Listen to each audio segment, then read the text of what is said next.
hold everything off a little bit. You might have to do it in his house with him right now. Make sure he gets on. Okay? Yeah. Okay. No, I know. Okay. I'm gonna run up there and then. Okay, call me as soon as you reach him, okay? Okay, bye. I will, honey. All right, bye. All right. Looks like we found him. So Leroy, you got Yeah. everything? Okay. I just need to pull this up real quick. Hold up. I'll pull it up on my phone.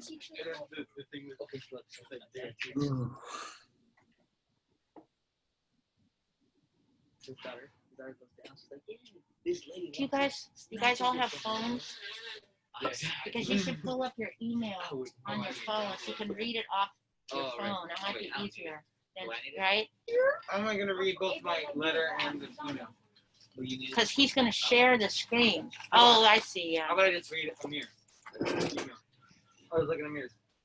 That'll work. I'm not sure the best thing. Probably no. I take it back. You should definitely come up because the point is that the camera sees you. So remember when we're gonna pull their stories up at that time. Okay. All right. So can you call me or I'll just go get him and we'll get started. Wait a minute, time. It's so first, like, dude. Why would you? I hate that. I wish I never saw it. And it's like they were showing like. No current substance abuse issues. And what did that do? Did that do? No, it's two different videos. So it's like two different types of people. That's what the post is saying. One person who would catch the ball, but then willingly give it to a kid. Where are the and stories other at? one Huh? Where are their catch the ball stories? and they willingly take it. Where what? Where are their stories at? In that link. In that Okay, link. hold on. Let me make this silent. Okay, go ahead. Now, what did you say? Do it, guys. There. That one. You have a Okay. script? You know what? Yeah. That's what I sent you as an email. I didn't print Oh it. yeah. Absolutely.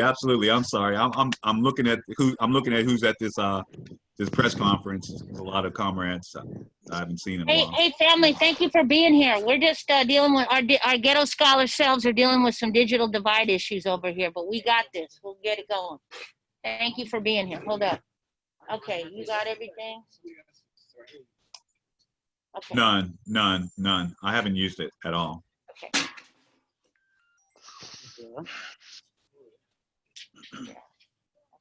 All right. I guess to get started, I guess. No, I mean I've been locked up for 13, so I ain't been locked. None of that. Okay, you do an intro, right? Leroy starts, and then I do, and then. And then we do stand bios. Yeah. No, I mean I just wait a minute. I hope this is Can we- muted. So I just bust into stand bio I and hope I'm then muted. I can I'm record not it. muted. Read slam bio, and then Y'all say can hear what me? first. Yeah. Can Y'all you? hear me? Which one of Yes. these? Hold on. Is that the one that has the Hold camera on. on? No. I'm doing this interview. Can you pull the outline up there? Do you guys got the outline? That'd be better. Oh, that's When you Okay. be on cue. All right. I don't know. We're gonna do our best, folks. Okay, so Leroy, you should also just say the thing about people muting themselves and all that. Okay. All right, let's get started, Leroy. All right. So welcome, people. Press record. Please mute yourself if you're not talking. So welcome to Uncaged, our community virtual press conference for Joey Villarreal, hosted by Port Magazine and PNN KEXU 96.1 FM, Poor People's Radio. Here I am, the Black Cripple. Yeah, I'm not poverty scholar. That houseless mama, that houseless daughter. I'm a poverty scholar. All those people you don't want to see, never want to be, look away from me. What you gonna do, arrest me? We're in your city. Yeah, and this is PNN, not CNN, people. We are blessed today to be here with our powerful village, multi-generational, all ages, all cultures, all nations, all generations. We got our youth scholars from Decolonized Academy, all houseless, formerly houseless youth, who are co-sponsoring this press conference, along with Homefulness, Teacher Jason, my brother Moot, Leroy Moore, and so many more.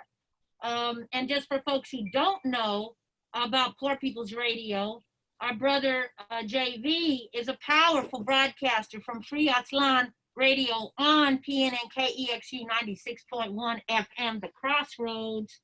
And he's also originally, we have the blessing of having a project started when I was in the cage back in the day for the act of being houseless in this America KKK, a project called Notes from the Inside, where we attempt in our own humble ghetto scholar way to make sure that our voices as folks inside the Reservoir plantations are actually heard, are published, and along with our brothers and sisters from the beautiful San Francisco Bay View, baddest black newspaper in the nation, in the world, publish these beautiful works. And so Joey Villarreal, came to us while he was still in Pelican Bay Shoe, in that torture cell, as he calls it.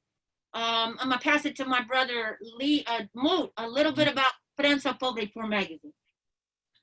Hey, what's up? This is Muteado Silencio, presente y me alegro. Mis palabras son mis balas, mi lápiz es mi arma. Muteado Silencio, our words are our bullets. Our pen is our gun. So sit back and relax, because we're gonna drive by your minds.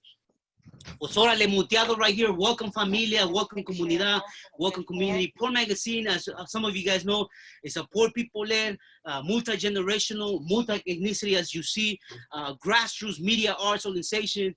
And we are the jornaleros, we are the poverty scholars, we are the houseless folks on your corner, on your encampments. This is who we are. We're aunties, we're uncles, we're mamas, we're grandmas. We are the poverty scholars, and this is Poor Magazine. Yeah. So we will begin with hearing a brief backstory on Joey Villarreal. But first, big shout out to all who helped in revolutionary legal team and support of the community. Yeah, we wanted to do special shouts out, specifically to the community who made sure that Brother JV could get out of that cage, because we know that the institutional racist, classist nation we live in would like nothing better for us all to be separated in what I call the separation nation, by these fake ass institutional schools.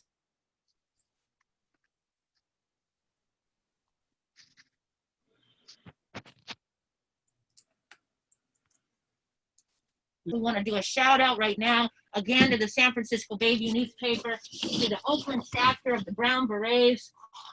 Big shout outs to all of those folks who made this possible, to Prison Focus, Minister King William, and Universal Cage, to also KKUP and the powerful warriors who are Lupe Lucian and the powerful warriors from Silicon Valley Debug. Really powerful folks, Jen Laskin, Jonathan Gomez, Crip Hop Nation, Charlie Trujillo, and Ida Stelly Foundation, and all the Poor Magazine, Decolonized Academy, Youth Poverty Scholars, Homefulness Family, and PNN and KXU Poor People's Radio, from Slave Revolt Radio to the Poor People's News Hour.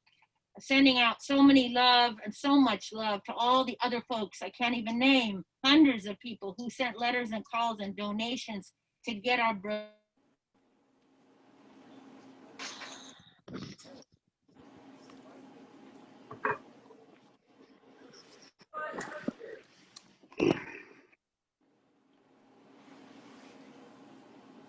Free. I'm gonna pull it up on the screen right now. Yes, yes.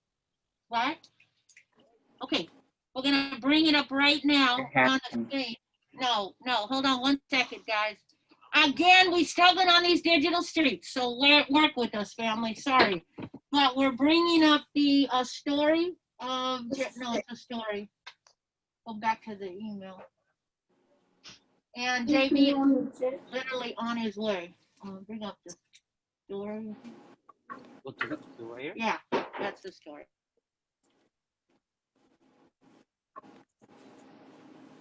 To here. On He's the, in San Jose. He's down there. Okay. So basically, not that one right now. I think because we're waiting for JV to jump on. He hasn't asked to get in yet, right? Okay, so we're gonna start with one of our youth scholars' letters. Let's bring the letter back up. I'm gonna start with youth scholar Zaire. Go ahead, Zaire.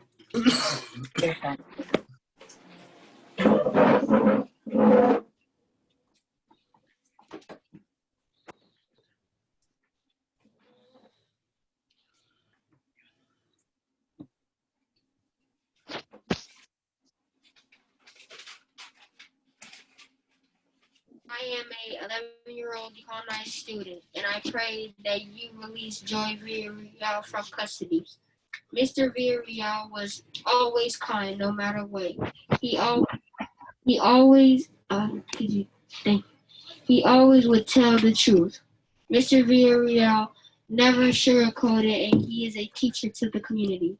Mr. Villarreal did artwork for the decolonized newspaper for my school. Mr. Villarreal read my book and said, "I like what you're doing. Keep it up. Keep up the good work." He is a godfather, uncle, son, and last but not least, a mentor. Mr. Villarreal has had a criminal record, but everyone deserves redemption, and he needs to come back home so he could teach the community. Sincerely. Say your name. right on Zaire. My name is Zaire Hughes. Okay, that's what's Hello, up. Zaire. Okay, beautiful. And we just want to, throughout today, we're going to be giving space to young people who, along with all of us adults in the community, make sure that the words and the scholarship of JV was. I'm writing this stuff. If somebody could mute Mama, themselves, fam. Is JV's there? Okay. All right. So, without further ado, we're gonna bring up you. Come on, JV. JB.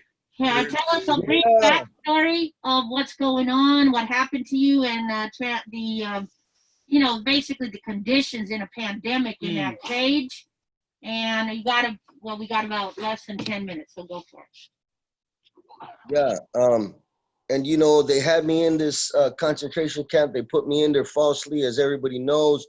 During COVID, it's even worse because it's like every prisoner is on death row. So we're in there, and now they opened up this quarantine unit, and it's actually worse than. In my opinion, it's actually the quarantine unit's actually worse than Pelican Bay SHU, because Pelican Bay SHU, we come out an hour and a half, and in this quarantine unit, we come out maybe once every 3 days, sometimes once every 5 days, leaving your cell. And keep in mind, in order to shower, you have to come out of your cell. So there's people not coming out of their cell for 5 days, not showering. So this is the kind of torture, and they're in solitary confinement. So, this, arresting me, we know that everybody that knows me knows that that is not my character. Everything that they say is totally contrary to the person I am and what I do.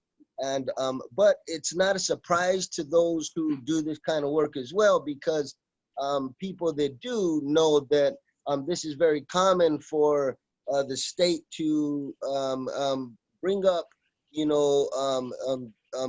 charges or slander people who, who challenge them and or do other things to them. So this is, this is a battle. When people say this is a struggle, it's not a one-sided thing. A lot of times we think it's a struggle. It's us struggling against them, against the state, against the oppressor nation, against the colonizer.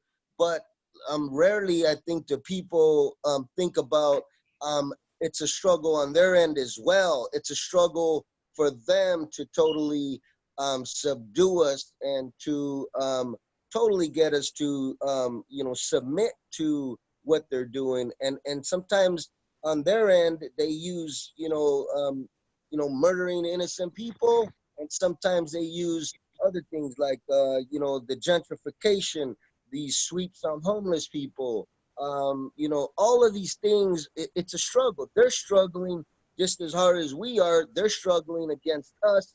It's a battle. It goes both ways. And so, the fact that they put me in there, and then they denied me bail, is just, it's another level of examples of what they do to us. There's no reason I shouldn't have had a bail. There's people in there for every crime in the book, and they give them bail. There's no reason for it other than they didn't want me out here. But it was through, everybody's voice, everybody's struggle, everybody's efforts, the calls, the emails, the protests, everything that everybody did, applied pressure. And that's what ultimately got me to come out on bail. And I do just want to thank, there's too many people, we don't have enough time. I want to thank every single person who did support me, who did share the flyer, who told other people, who any little thing, every little thing helped. And I just want to thank every single person, and especially, you, Tiny, and Poor Magazine, Mutiado, and all the Poor family, for everything that they've done, everything you've done to help this campaign. And there's just too many people to name, everybody who's helped. And yeah, so another thing is I wanted to speak on the gang enhancement thing too. Gang enhancement is something that they have been, putting on our people. It's another, as I've said before, it's another form of the greaser laws, in my opinion. And the greaser laws very quickly was a law they used when they came and, annexed this land, America, and they created these laws, the foreign minor tax laws, where they would tax Raza, mostly Raza and Chinese, who were mining in these areas. They would tax them and then put them in jail. So it was just a way to put you in jail. It's kind of like how they have these laws against homeless people. And the homeless people don't understand what the hell the law is. They're homeless. Like they're in survival. They don't study the laws. They don't keep up on the laws. Same thing with these gang enhancements. Our people are not, and then, they roll up on our people on the streets and they see that there's 3 or more people, they consider that a gang. So they're these are but they don't apply them to everybody. They're not applying them to these white terrorist groups. They're not applying them to these neo-Nazi skinhead groups. They're applying them to brown and black folks. So these are another level of, this is a way they can codify national oppression, is by creating laws that only target brown and black people, and then apply them when they want, because then they don't even do it all the time, because then there's a class element to it, where if it's brown or black folks who, got some money, and they're up, living bougie somewhere up in the, they're probably not gonna, probably not gonna apply it to them. They're probably not gonna apply it to them. So this is this is something that it's not only a national oppression, but it's also a class oppression. Because as I said, they could be black and brown, but if they got some, they got some mans, they got some money, they are going to and they're not going to apply these, the gang enhancement. And the gang enhancement, in the unit that I was in, a 40-man unit, we're talking 35 people having gang enhancements. This is crazy. So this is an epidemic. I believe the gang enhancement, after understanding, and they put a gang enhancement on me. That is the ultimate slap in the face. And I know why they did that. They did that to slander me. And I work very hard to promote unity. with all oppressed peoples, and for them to label me as a gang member when I have, even though those of you who know me know that I have been criminalized and arrested since at the age of 11, 12 years old. Everybody knows this. I've talked about it a lot.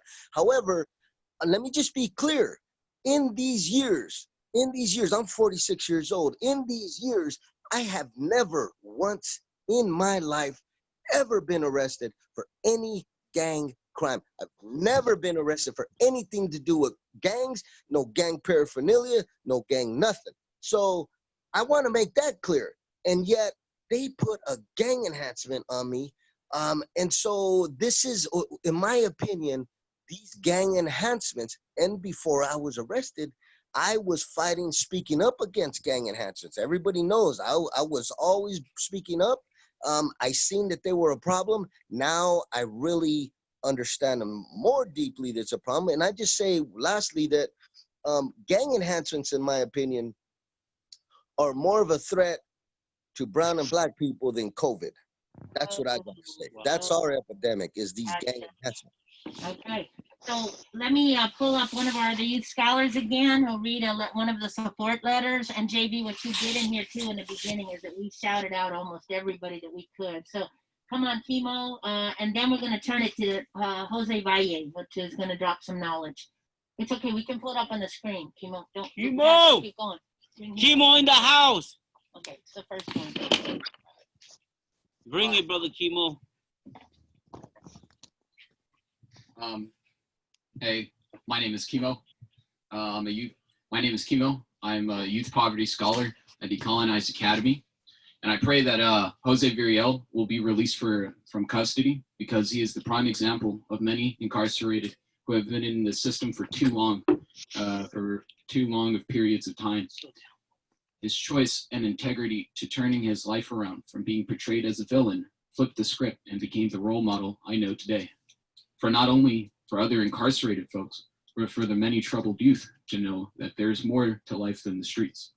Jose Villarreal is an innocent man and is very important to the health of many communities, especially the Rasa community. I say this because I was once a troubled youth, and he gives me hope to be a better person. Sincerely, Kima Umo. Thank you. Beautiful job. All right, so we're gonna bring up, and for folks who don't know about Decolonized Academy, we're all homeless and formerly homeless aunties and uncles and mamas who run the school, and we are teaching liberation. We don't teach these lies to our young people, and you can see the results of that. They are all powerful youth poverty scholars who they self come out of struggle. Let me turn it over to another powerful youth or adult scholar, Jose Valle. Take it away, fam. Drop that knowledge. Orale, Jose. Hey, how you doing? Hey, Does brother. everybody hear me okay? Yes, right on, brother. All right, all right. So I did want to speak about the gang enhancements. Shout out to Joey, for spitting game, Um, Thank you, bro. So gang enhancements, he made a term, compared it to, and was the greaser law, which in essence is basically the same as the Jim Crow law, which are basically laws that they gave for black folks to continue having them basically in oppressed conditions or as slaves behind the walls, right? That's exactly what the Jim Crow law did. It's no different from for us, for Raza. They used to have the greaser laws in the 1800s, and today those laws have largely been, besides poverty laws, right? That definitely impact us. Gang enhancements is one that is really weighs in heavy, and I absolutely agree that gang enhancements, if they for sure are the COVID of our values, you know what I'm saying? And there's a lot of education that needs to be put out there. Some people will go and say, well, I don't agree with gangs. They would, continue to have some of those stigmas on our people, but quite frankly, the gang enhancement law, and in fact all enhancement laws, you know, what the issue really is no different from, like, say, the coke versus crack law, which was changed not too long ago, in which if someone got caught with coke, right, they would do their time, be responsible for it, whatever, right? You know, get their substance abuse programming or whatever. But if you got caught with crack, they give you automatically more time, even if it was the same amount as coke, or even if it was a smaller amount of than somebody with coke, right?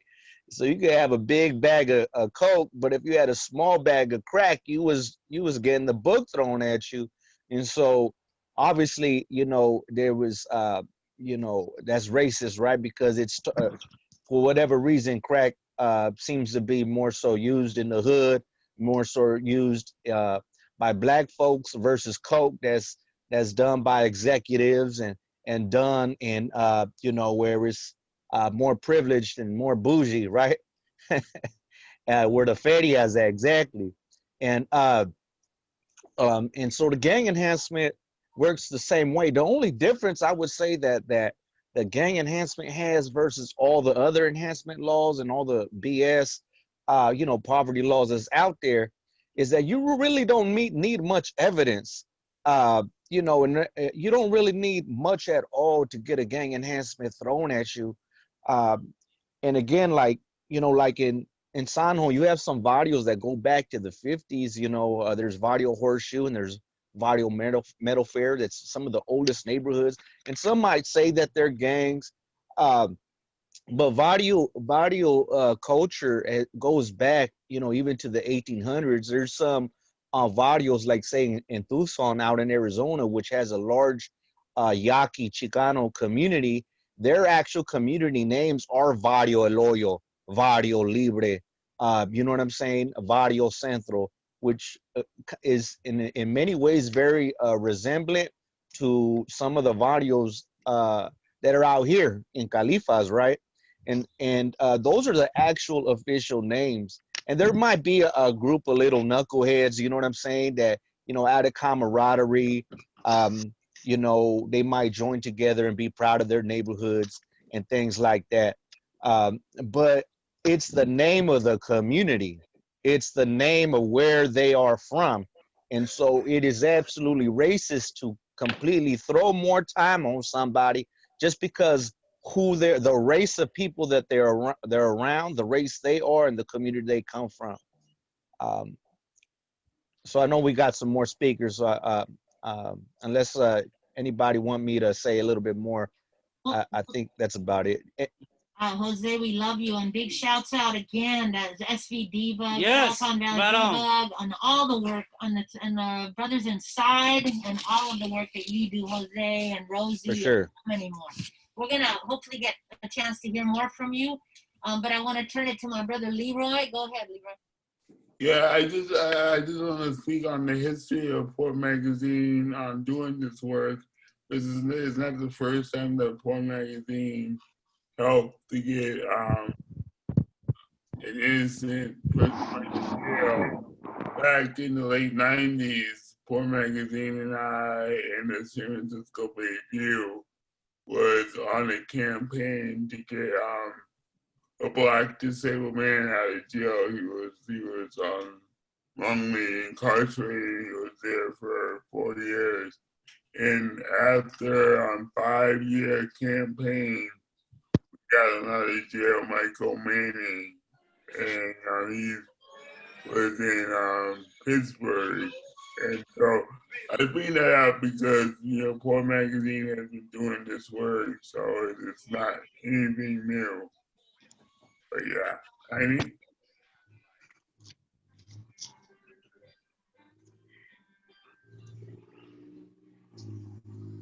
Sadly, the situation of incarcerating and caging all of our black and brown and poor people, we know didn't start yesterday and sadly ain't done tomorrow. And with that said, I want to bring up one of our youth scholars who wrote a letter in honor of JV.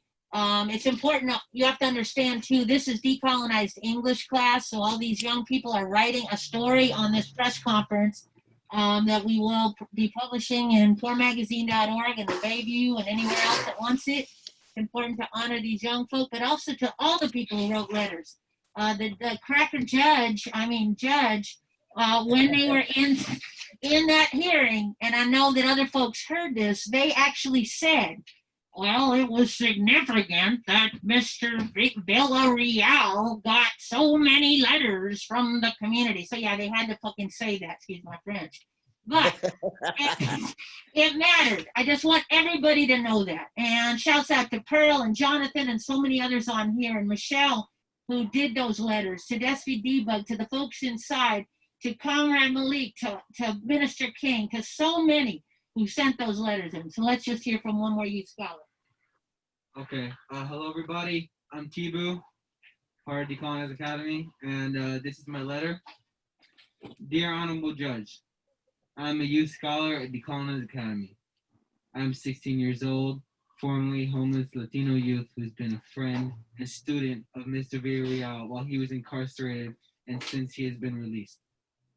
Mr. Villarreal has made sure to talk to me and pay attention to my questions I had as a mixed-race brown youth growing up in Oakland and San Francisco. And never failed to give perfect advice.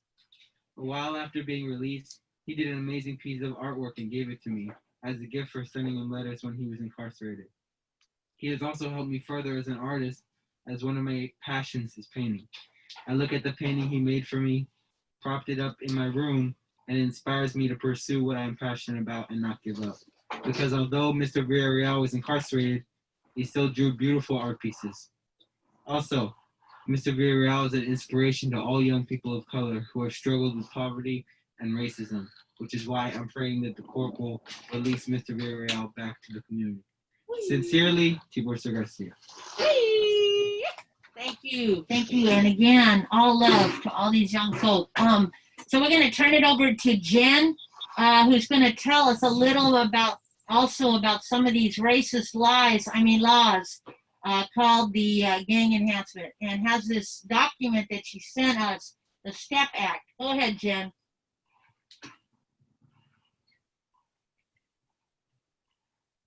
If you're there. Are you there, Jen?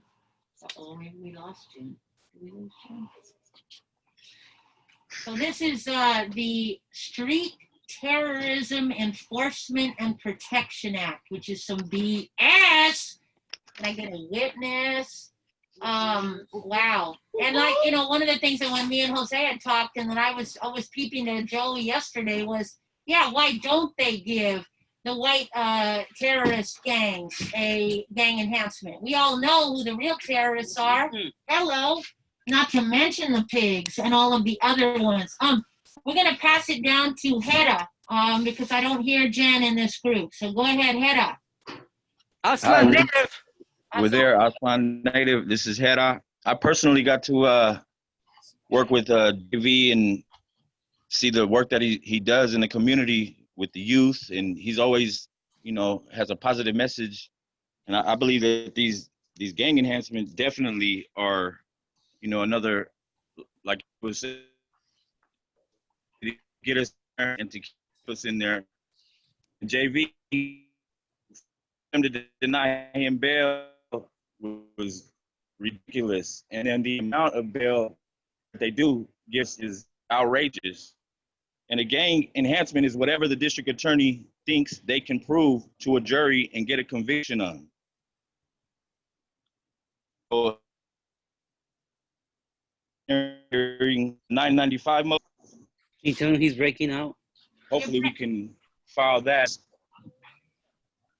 You're breaking up. Can you hear me? You're breaking up really bad, babe. Sadly. I don't know. Oh. You can get somewhere Sorry else. about that. No problem. You want to try one more time? Yeah. Can you hear me better now? Yeah. Yes. Okay.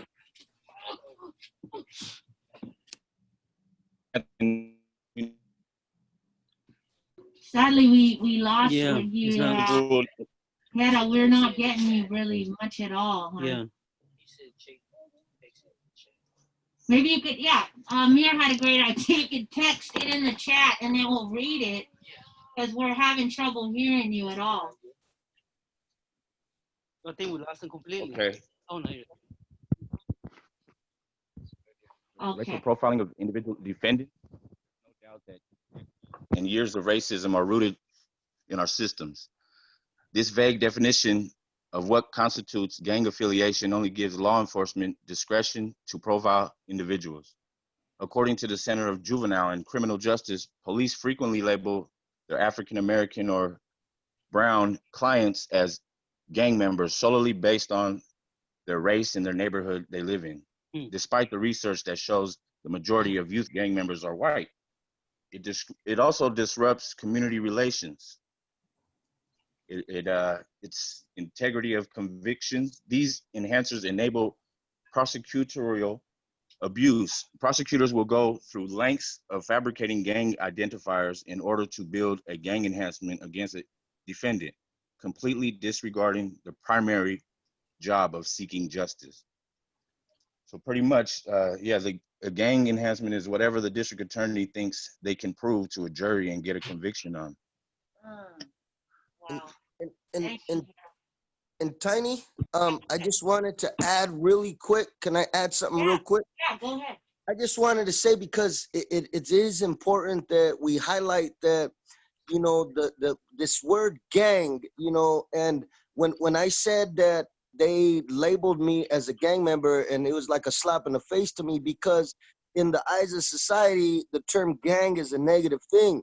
But I want to make sure that we understand that, you know, in many cases, not what they're talking about, not what the courts are talking about, but in many cases, this thing called gang, you know, of course we know the police are the biggest gang, and, you know, we know the U.S. government is the biggest gang in the world. But besides that, what I wanted to say was that actually these groups that they are labeling as gangs, just like they false label me, and they're labeling these groups of poor brown and black folks as gangs, are in reality, these are lumpen organizations. These are organizations of the poor. These are poor people's organizations that, you know, they come together because they're in extreme poverty. They come together just like the white youth of Los Altos Hills comes together and rides skateboards.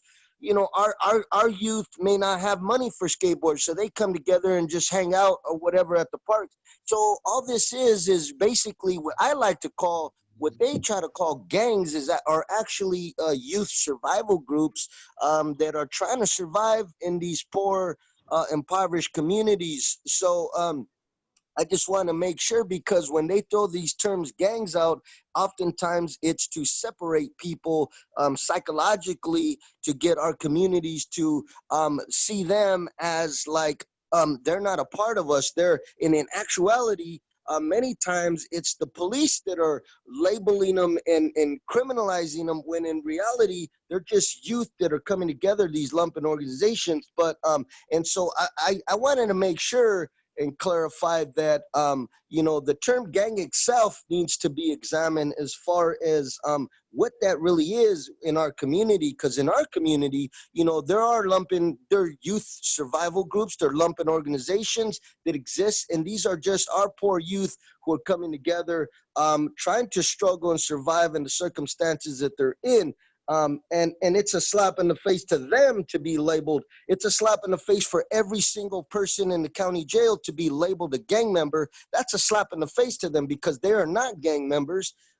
Many are youth trying to survive with other youth of their economic status. But I just wanted to clarify on the term gang, because we're all talking about gangs, and and we got to be clear that they're not going to label our people this term gang, and we're going to look down on our people. Like they could label any one of us on this Zoom a gang member if they want, under their racist criteria, and they do, and they have. So, I just want to clarify that, I don't want people to think like, oh, and start talking, gangs, and, excuse my language, but they label us falsely, and this is a racist label. And actually, the people they label as gang members are actually youth survival groups from poor and oppressed communities and lumpen organizations. That's all I wanted to say.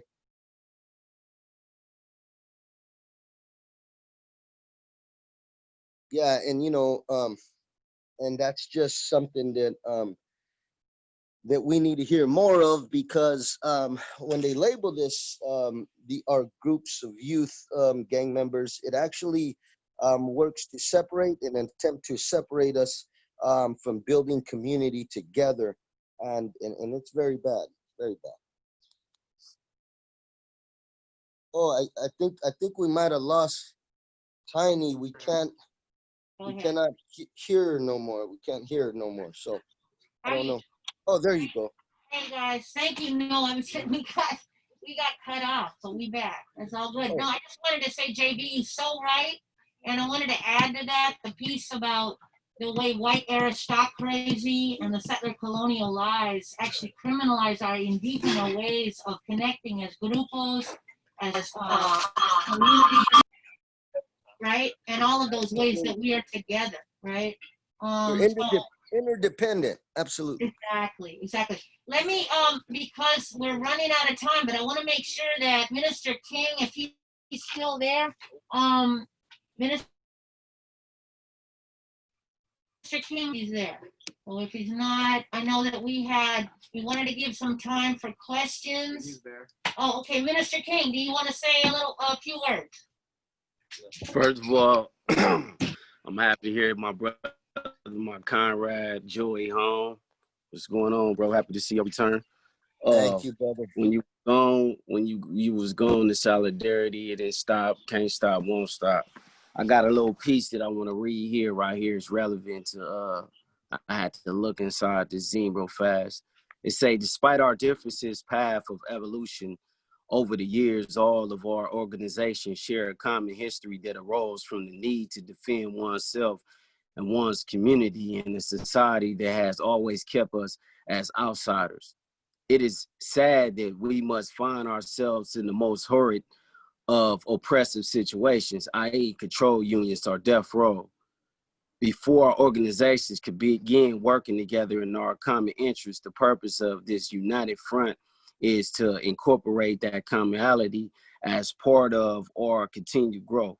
Unity evolved from the inside out.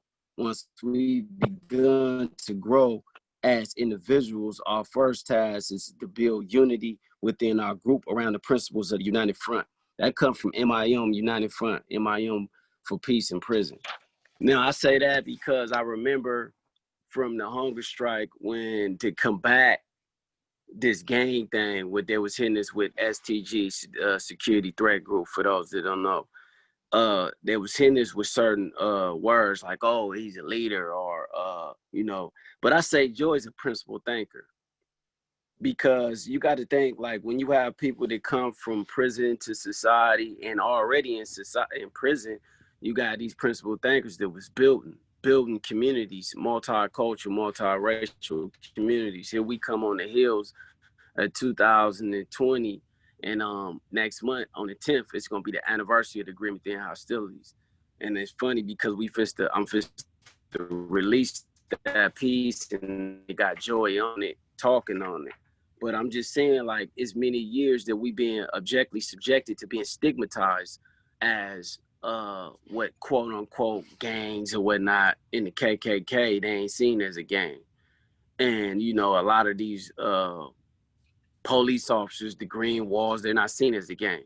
But the thing is, we're fighting for resources. So they stigmatize us, these group of people, the lumping proletarian class, they stigmatize us because they want to say, oh, they're not worthy for these particular resources. So at the end of the day, they use these tokenisms, they use class, they use race to ostracize this Black and brown lumping community. And it's crazy because that you can't stop a warrior.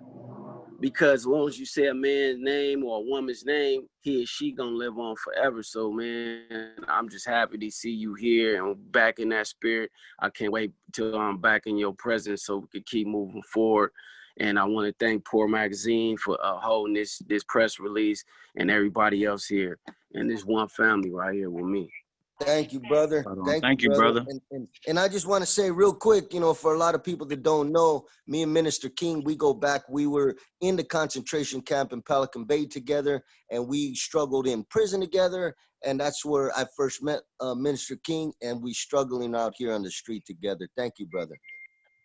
Oh, real fast, the brothers inside said they send their love to you. I send my love right back. Thank you, brother. Thank you. Right on. I do want to send shouts out again to Minister King William and Cage Universal, who showed up every time, stood up, showed up along with Oakland Brown Berets and SVD Bug and all the Poor Magazine Familia and all of the folks, from KKUP and Lupe and Charlie and so many more who stood up, showed up, and always stand up. I made sure that our brother got out that cage. I want to make sure we have time for some questions here. I know we got our powerful brother also who showed up and stood up, Jonathan Gomez. We love you, Jonathan, on Jailer, Jeremy and Eater Stelly Plantation. But I want to make sure we have a little bit of time for questions, and then we'll hopefully bring Jonathan in for some words too. So I know Mama Blue had her hand up. Is that right? Mama Blue and Amin Ra, youth scholar, Mama scholar from Decolonized Academy and Hopeful Mares. Go ahead and ask a question, fam. Fellow student. Okay. How long did they hold you in jail? You have to specifically direct the question. Say Joey.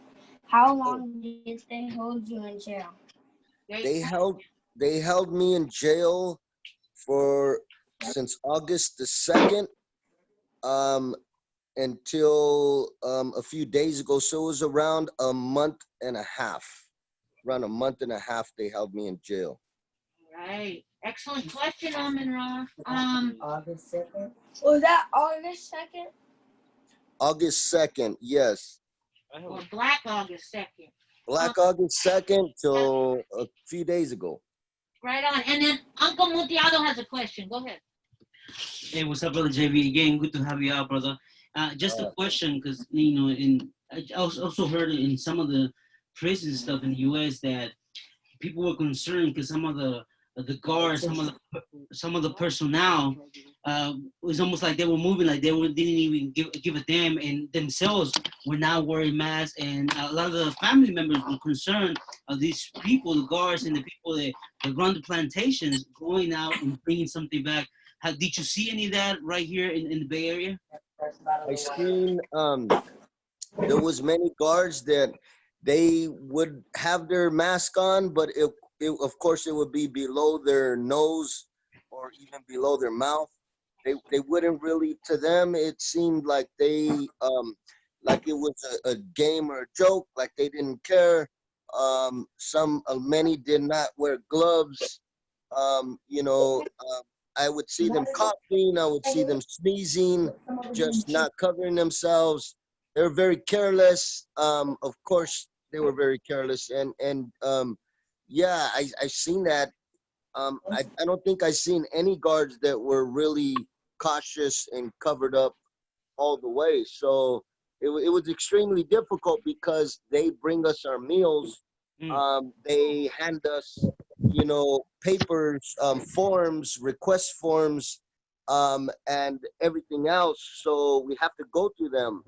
And the fact that they are unprotected means every single person in there is at risk, at high risk of catching it. Absolutely. They were very, yes, absolutely. I have a quick question. Go ahead, Hedda. Did they offer to give you the vaccine when you're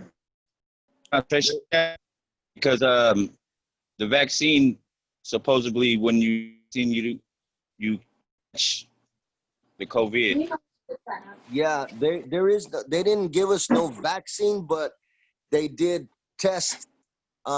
They did test us when we first got there on the quarantine unit. They tested us through a nasal wipe, a nasal Q-tip, and then after the 14 days is up, they tested us again. And the thing is, but let me just say that the tests are not mandatory. the tests were not mandatory, and that surprised me because when we got there, as soon as we got there, everybody who's booked in the Clara County, they have to go to a unit, a housing unit that's a quarantine unit. So for 14 days, we have to go there. But what was strange to me was when they said, okay, you're going to the quarantine unit, do you want to be tested for COVID? And I said, is it mandatory? And they said, no.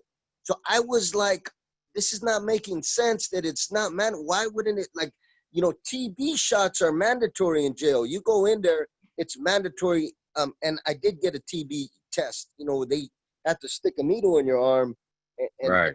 And that's very dangerous. And, you know, as you know, Brother Eda, you know, anytime the state sticks a needle in your arm, you know, exactly. You know, you want to get tested for everything after that and for the next 6 months because we can't trust them. We can't trust the state for nothing.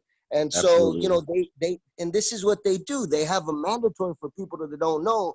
If you go to jail in California or prison, as soon as you get there, they're going to come and say, you have TB testing. Well, we got to stick a needle in your arm and inject, you know, to see if you got TB. And you refuse, they will come in physically with the armored gear on, and they will physically hold you down, and they will be sticking that needle in your arm. So they did, just to shorten it. I know there's other people. Just real quick, yes, I made sure to get the COVID test, and then after the 14 days, I told them I wanted another one, and they offered it, but it wasn't mandatory. They said, "Do you want to get COVID tested again?" I said, "Absolutely." Like, what if I caught it within this 14 days? So I did get tested when I first got there, and then before and after 14 days, I got COVID tested again. Absolutely. Okay, go ahead. I have a question. Can everybody hear me? Yeah. Quick. I have a question about specifically for Joey. Speak up. So I've been hearing about how they're saying that they want to make sure that some people are getting transferred out of there who have lesser crimes. And I was wondering if you saw the connection or maybe thought about it, that maybe that they're putting more and more gang enhancements so that they can make sure that people who have lesser crimes are staying in jail. So or staying in prison. Because they're like, okay, so they're like, okay, if we put gang enhancements on these Raza, black and brown people, even though they have lesser crimes, it's enhancing the crimes to make sure they stay in jail or in prison. And who is this asking? Can I ask? This is Tibu. Tibu, you are brilliant, Tibu. I didn't even think of that. That is amazing. I never thought of it. Absolutely, that would sound like that's what they're doing. Because this, I couldn't understand why they're putting so many gang enhancements on people. And the thing is, they right now they are not shipping people off to prison, as you said.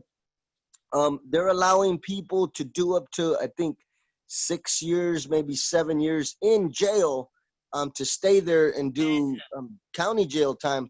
And these gang enhancements do keep them in there longer, where they have to wait for prison. And guess what? Right now, they put a stop on prison. I was talking to somebody in there that said that he was actually on the bus, like his papers came, hey, bag your stuff up, you're going to prison today. And, you know, he bags his, gets on the prison, shackled up, and they're driving, you know, they're off in the Central Valley somewhere, and the bus stops, and they announce, I'm sorry, this is a couple months ago, and they said, we're sorry, we just got a call from Sacramento.